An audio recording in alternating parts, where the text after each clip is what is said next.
Hey guys, welcome to another movie review. Today I'm going to be reviewing the new Shane Black film called The Nice Guys. In this film, it's about a private investigator played by Ryan Gosling, and he's asked to take on a case involving a fading porn star who it's really not sure whether she committed suicide or was killed or was set up to make it look like she committed suicide or was set up to make it look like she got killed. So there's this huge mystery behind all this. And along the way, he meets a guy who's played by Russell Crowe, who really isn't a private investigator, but he definitely has the skills to be one. But he's more so a guy that you would call to ask to help beat up somebody. He's kind of the go-to guy you would ask to beat up somebody. He's not really a hitman or anything, but he definitely has the muscle to take down anybody that is asked and is willing to pay the money to allow him to beat up the person that's desired. Somehow, him and Ryan Gosling get paired up for this case, and Ryan Gosling's character also has a daughter that manages to get involved with this case as well. She knows people in school and has friends, and is able to make connections within this neighborhood that these characters live in to find out what exactly happened to this girl, why certain people claim that she's still alive, while some really think it could have very much been a suicide or very much have been a murder. So there's all this big mystery going on, and Ryan Gosling's character also deals with alcoholism. He's definitely an alcoholic, so he's dealing with that while taking on this case. And he's not really used to taking on big cases like this. He's used to taking on cases where like a person's gone for like 1 or 2 days, not an entire week or not even an entire month. So he's definitely taken on a case here that is definitely way above his normal pay grade for something like this. And obviously Russell Crowe is somebody who's only used to beating up people. So like I said, he has the skills to be a private investigator, but he was never really licensed to be so. He's just used to beating up people, and that's about it. So the private investigator who's not very good at what he does is now paired up with somebody who should be a private investigator who would be very good at what he does. And as a result, we get both a funny and an action packed journey as to what exactly happened to this fading porn star. So overall, guys, I like The Nice Guys a lot. It was a very fun movie. I could definitely tell Shane Black was involved with this movie because the way it was written and the way it was directed was very much a Shane Black style story. He wrote The Lethal Weapon, the very first Lethal Weapon movie. He worked on Iron Man 3. He worked on Kiss Kiss Bang Bang. He's wrote a couple of other smaller films too. I can definitely see his touch here. It definitely felt like elements of Kiss Kiss Bang Bang with elements of Lethal Weapon with elements of Iron Man 3 every once in a while. Definitely action packed, and definitely humorous along the way as well. And as a result, it's a very nice blend of, like I said, Lethal Weapon with Kiss Kiss Bang Bang that maybe never quite reaches that great level that the original Lethal Weapon was, but still a very fun time. So overall, my thoughts of this movie for positives and negatives. My first one is probably pretty obvious. Is it's a very fun movie to watch. I never really felt bored in this movie. A lot of fun to watch. Very fun chemistry between Ryan Gosling and Russell Crowe here. Definitely in the spirit of Mel Gibson and Danny Glover when they worked on the first Lethal Weapon movie. So just a lot of fun to watch. So if you're looking for a fun summer blockbuster, The Nice Guys should do the trick. I also like how this movie is very nostalgic to the 1970s. It takes place in the 70s, definitely has a vibe of the 70s. Even the opening Warner Brothers logo of this movie looks like something you would see in a 1970s Warner Brothers movie because it's distributed and I believe even produced by Warner Brothers. There's even instructional videos that certain characters watch throughout the movie of, how to dry a towel or why it's important to do this at a swimming pool or why it's important to um, make certain expectations for a car show during the 70s. And it's just really fun small things like that where they managed to add like old film grain to the video to make it look like it's an old video. So there was fun little things like that they did throughout the movie that really made you feel like you were in the 1970s with these characters and having a fun time with them.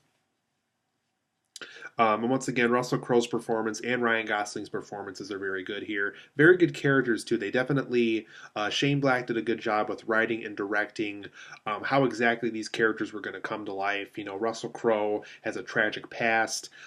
You'll find out throughout the course of the movie. I won't want to reveal too much, obviously, for those who still want to see it. But they call him the Diner Man, and when you watch the movie, you'll find out why he's called that. They definitely talk about why he's kind of this go-to guy for beating up people, why he managed to get that kind of that job title, and that's how he got his money. With Ryan Gosling, they kind of talk about why he went into alcoholism, why he doesn't even view himself as a good father figure, why he's has a hard time remodeling his home, just really small things like that. He just has a very hard time balancing everything in life. His daughter is trying to get him to be the good private investigator he once was, but he just can never seem to get back into the groove of things. So just very good characters, very fun performances. Shane Black and both Ryan Gosling and Russell Crowe did a very good job with all of that. There's also a new child actress in this film. I don't know her name because I really haven't seen her in anything else yet, and I'm hoping to do so because she's a very good actress. The actress that they hired to play Ryan Gosling's daughter in this movie was very talented, very impressive. Definitely, I would probably even say maybe on the same level as Macaulay Culkin from the early 90s. Just very impressive, just a very good screen presence, was able to keep up with all the adults, was able to deliver lines that didn't feel too like, ooh, that felt like something a director told her to say, or ooh, that looks like something that somebody on the set taught her to say. It really felt natural. It felt like that belonged to both her personality and the character she was playing, and that's really saying a lot. That's really saying something for never being in a movie before and just taking on a role that makes you want to have to keep up with both Ryan Gosling and Russell Crowe in a big budget movie like this. That really does say a lot. So whoever you are, I hope you're in more movies, whether it's a Shane Black film or other big films.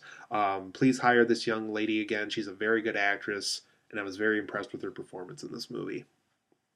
The action scenes in this movie are also very impressive. Shane Black knows how to handle both writing and directing good action scenes. So if you like the action of Lethal Weapon, I know he really wasn't involved with the writing in the first Predator film, he more so acted in that one, but if you like stuff like that, if you like what he did with either Iron Man 3 or Kiss Kiss Bang Bang with the action scenes, you definitely see that all again here. So just a great job overall, Shane Black, with your action scenes. Very impressive work. The film also has a fun use of kind of the X-rated movie business. Because this case does involve a fading porn star, the film has a good use of um, characters saying, "Oh, well, the X-rated business is just so dirty," and "Oh, we don't want to go there because that's where all the dirty people go." And so the film kind of pokes fun at all that. It also pokes fun at Ryan Gosling looking around for clues about this girl, and how like all this young children of the neighborhood and all these people you would never expect to sit down in an X-rated movie theater to watch such content would know such knowledge of some of these things. So the film plays off of that in a humorous way. Just a lot of fun. So I like Shane Black's use of the X-rated movie business in this movie because they could have gone a very raunchy route. They kind of do maybe in certain small moments, but for the most part, it's a very fun use of that. And I thought it was a very creative way of incorporating that into this movie. For my negatives of The Nice Guys, because it's not quite a perfect movie, and I think I mentioned this earlier. I don't think it's quite on the level of the first Lethal Weapon. I think that's still Shane Black's all-time greatest script that he wrote, because I know he didn't direct that movie, but he wrote it. So as far as him as a writer, I think that's still a bigger achievement than this film was. But for my negatives, some of the violence in this film felt a little cartoony to me. There's scenes where like Ryan Gosling falls through a glass plate on the wall or on the floor, and there's even a scene, I think it's like a glass floor. He falls through that once, falls through another one like a couple minutes later, and he still lives, and he doesn't even have a scratch on him. So small stuff like that felt really unrealistic to me. Kind of took me out of the movie for a little bit, just because there's a lot of scenes here where, sure, I guess maybe a little cartoony at times, but there's some scenes, like I said, with the glass floors and the glass windows where it really just went a little too over the top with that. Another thing that bothered me with this movie, and it really hasn't bothered me with other films, so I think that's why it bothered me so much throughout the course of this movie, some of the transitions in this film were very unusual. I guess a good example of this, without spoiling the movie, is there's a shootout scene that involves Russell Crowe, and it just kind of stops. It's right in the middle of the action scene, it just stops. And it's annoying because we don't find out until way later in the movie that certain characters survived the shootout, and there's no evidence at all that Shane Black gave us for scenes such as that one and even later ones, where we don't really know how that scene or how that situation wrapped up, because we were never really given enough visual information as to how that wrapped up and how we got instantly into the next scene. So there's small things like that that felt really unusual. I have no idea what happened on the editing room floor for those scenes, but they just either felt unfinished or they just wrapped it up at a very bad time and they just went on to the next scene a little too quickly for its own good for some parts. I also thought this film had a very slow second half. The second half of this film was very slow paced, and that's really too bad because I thought the first half of this film was very quick. It was very on its feet. It was very in the moment. It was very good with handling who these characters are and what they stood for. And by the second half of the film, it just is very slow. It's very leisurely taking its time with things, and it gets a little too it just feels too slow.